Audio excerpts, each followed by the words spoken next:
Hello there. My name is Cameron. My ham radio call sign is Kilo India 5, Juliet Romeo Bravo.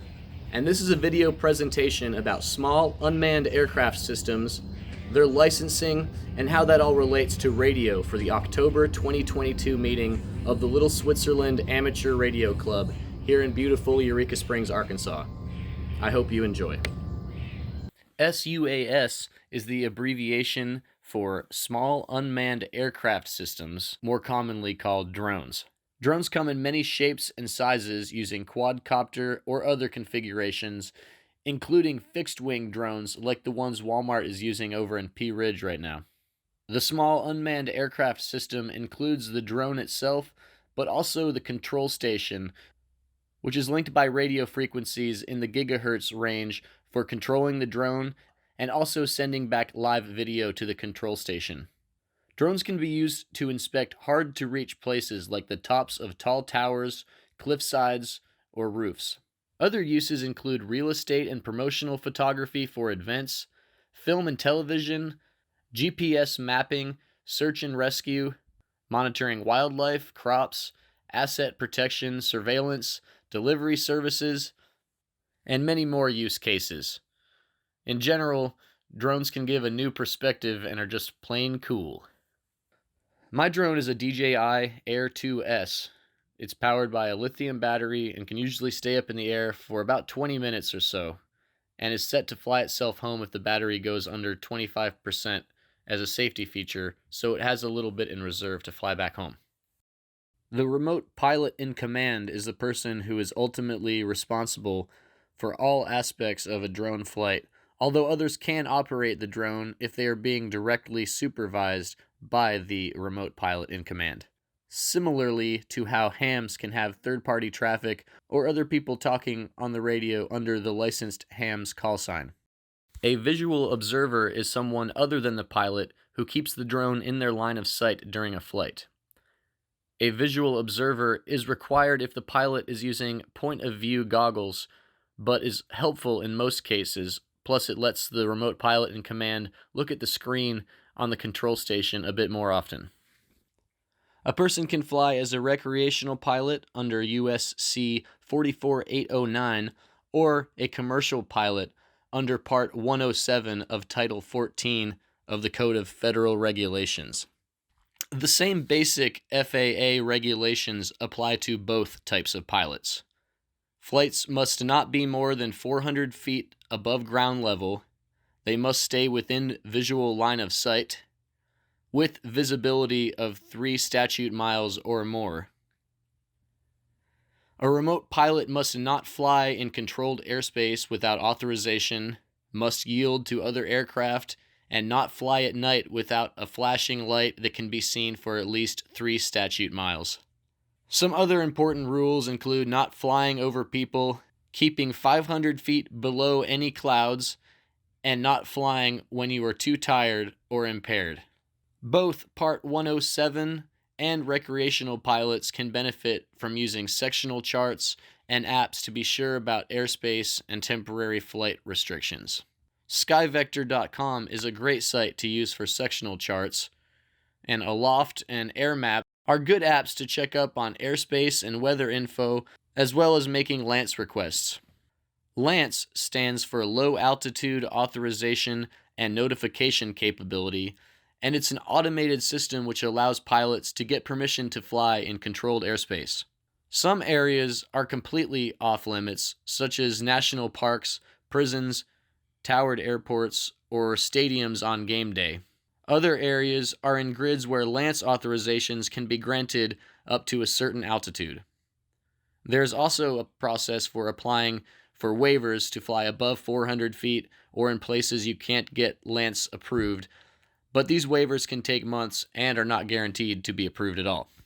Recreational and Part 107 pilots fly under similar rules, but Part 107 is called a commercial drone license because you have to have one to do any business-related work with a drone. In the most simple terms, if it involves money or in-kind work or service, even volunteer work, you need to have a Part 107 remote pilot certification. A remote pilot license does not expire, but must be renewed every 2 years through recurring knowledge tests. The test itself is pretty tough and consists of reading charts, abbreviated weather reports, and understanding radio lingo and format, airport traffic patterns, and the rules of the road for the sky. Other important topics include learning about the hazardous attitudes of anti-authority, impulsivity, invulnerability, machismo, resignation and their antidotes, and much more. After studying for the test, you go to a testing facility. The closest one around here was over at Thaden Field. You pay a fee. Then, after you pass the test, submit applications through the FAA site, pass a TSA background check, and get your license in the mail. Part 107 remote pilots have to pass a similar general knowledge test as Part 61 private pilots, and once licensed are considered airmen in the National Airspace System. Although this might be kind of like calling the low Earth orbit space tourists astronauts. Not counting William Shatner, of course, because he's Captain Kirk. The Part 107 license demonstrates that you understand the regulations, operating requirements, and procedures for safely flying your drone. So how does any of this have to do with radio? Well, other than the transmission and control from the communication link between the drone and the command station, a radio or scanner capable of monitoring airband frequencies, control tower, or CTAF, common traffic advisory frequencies, can be extremely handy. You carry the radio, you listen for incoming air traffic, and you adjust your flight according to what's going on. Ham and GMRS radios are a good option for communicating with the visual observer who is out of earshot. That way you can be further away from each other but maintain clear comms. You need a license to talk on ham or GMRS frequencies, but you can obviously monitor any frequency with or without a license. My drone itself has antennas built into the landing gear on the bottom for better reception and in the controller where the phone attaches.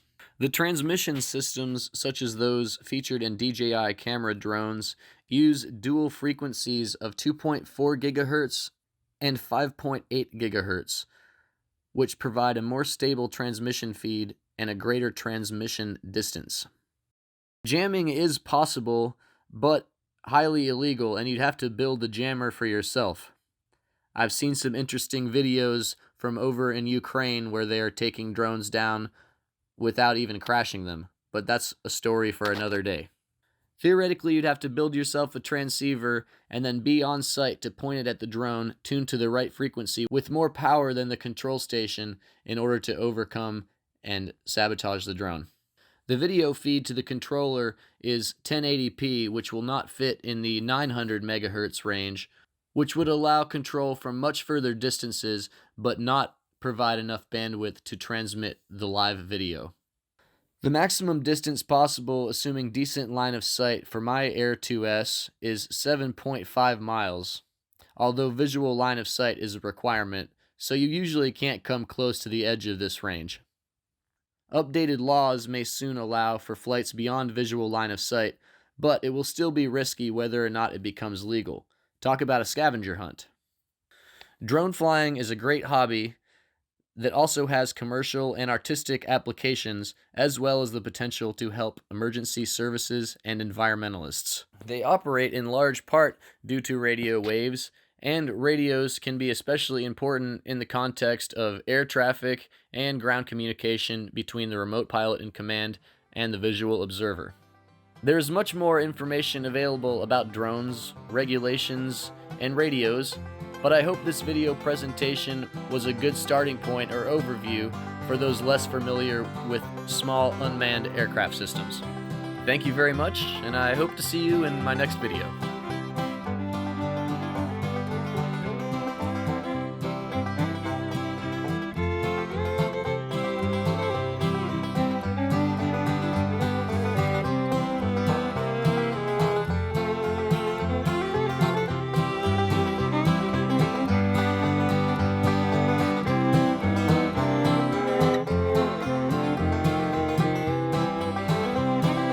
And this is a rate